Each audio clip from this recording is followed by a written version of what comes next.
મિત્રો સ્વાગત છે તમારું અમારી ચેનલમાં। હજુ પણ ચોમાસું વિદાય લેવાના મૂડમાં નથી। બંગાળની ખાડીમાં એક વરસાદી સિસ્ટમ મજબૂત થઈને આવી રહી છે, ત્યારે સૌરાષ્ટ્ર ગુજરાતમાં હજુ પણ છૂટાછવાયા વિસ્તારમાં ઝાપટા અને વરસાદ જોવા મળી રહ્યો છે। આગામી 72 કલાકમાં કયા વિસ્તારમાં પડશે ભારે વરસાદ, ગાજવીજ સાથે વરસાદ, એ પહેલાં જો અમારી ચેનલ પર ન હોય તો ચેનલ સબસ્ક્રાઈબ કરી વિડીયો લાઇક તથા શેર કરી દેજો મિત્રો। તારીખ 10 અને મંગળવારના તાજા હવામાન સમાચાર જોઈએ તો હજુ પણ સૌરાષ્ટ્રમાં વરસાદી માહોલ રહેશે, જેમાં ખાસ કરીને દક્ષિણ સૌરાષ્ટ્રમાં તુલસીશ્યામ, આ ઉપરાંત ઉના તેમજ કોડીનાર, વેરાવળ, રાજુલા, મહુવા વિસ્તારોમાં છે એ હળવો મધ્યમ વરસાદ ઝાપટા સાથે જોવા મળશે। ત્યારબાદ માંગરોળ, કેશોદ, વિસાવદરના વિસ્તારોમાં, ગીર વિસ્તારમાં, સાથે સાથે જૂનાગઢ તેમજ બગસરા, અમરેલીના વિસ્તારોમાં, અને આ ઉપરાંત વાત કરીએ ઉત્તર બાજુ તો જેતપુર, ઉપલેટા તેમજ કુતિયાણા વિસ્તારમાં અને ગોંડલથી દક્ષિણમાં છે એ હળવા ભારે ઝાપટા જોવા મળશે। આ તરફ જોઈએ તો જામનગરની આજુબાજુ ખંભાળિયા વિસ્તારોમાં તેમજ લાલપુર, જામજોધપુરના વિસ્તારોમાં પણ હળવા ભારે ઝાપટા છે મિત્રો જોવા મળી શકે છે। ત્યારબાદ પૂર્વ સૌરાષ્ટ્ર ભાવનગરની વાત કરીએ તો ભાવનગર તેમજ સાથે સાથે ભાવનગરથી ઉત્તરના વિસ્તારોમાં છે એ હળવો મધ્યમ વરસાદ ગાજવીજ સાથે પણ જોવા મળી શકે છે। ત્યારે ભરૂચના વિસ્તારોમાં, સાથે સાથે ડેડિયાપાડા, ઉમરપાડા, વ્યારાના વિસ્તારોમાં છે એ ગાજવીજ સાથે વરસાદ જોવા મળી શકે છે। આ તરફ દાહોદ બાજુ વરસાદનું પ્રમાણ છે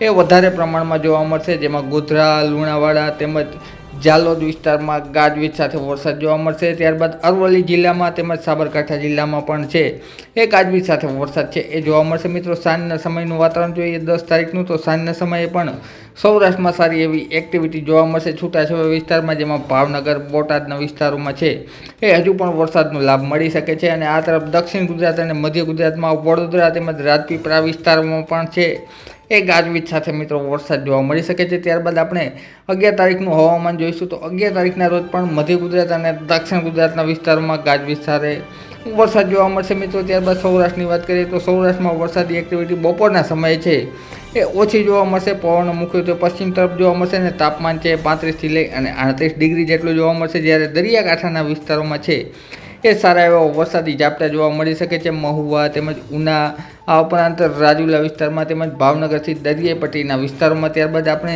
11 તારીખ સાંજનું હવામાન જોઈશું। સાંજના સમયે વધારે પ્રમાણમાં મંડાણી વરસાદની એક્ટિવિટી જોવા મળતી હોય છે, જેમાં ભાવનગરના વિસ્તારોમાં ગાજવીજ સાથે વરસાદ જોવા મળશે। ભાવનગર, મહુવા, સિહોર તેમજ ઢસા, ગારિયાધાર, આ ઉપરાંત અમરેલી વિસ્તારોમાં તેમજ બોટાદમાં અને જસદણ અને ગોંડલના પણ અમુક વિસ્તારોમાં છે એ ગાજવીજ સાથે વરસાદ પડવાની શક્યતા રહેલી છે। આ તરફ જોઈએ તો અમદાવાદની આસપાસ, અમદાવાદ, વિરમગામ તેમજ કપડવંજ, આ ઉપરાંત ધોળકા, નડિયાદ વિસ્તારમાં તેમજ ગોધરા વિસ્તારોમાં પણ ગાજવીજ સાથે વરસાદ જોવા મળી શકે છે મિત્રો।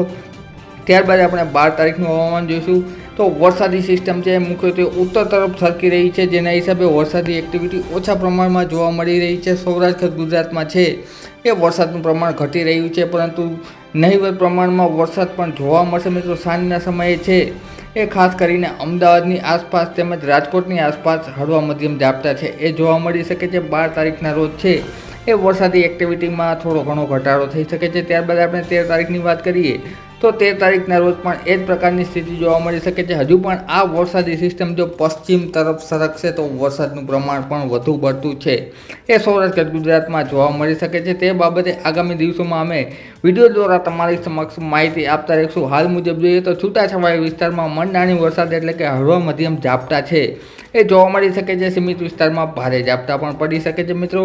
આ પ્રકારની સ્થિતિ રહેલી છે। આગળના વિડીયોમાં છે આવનારા દિવસોમાં કેવું રહેશે વાતાવરણ તેને લગતી ચર્ચા કરતા રહીશું। વિડીયો જોવા બદલ ખૂબ ખૂબ આભાર।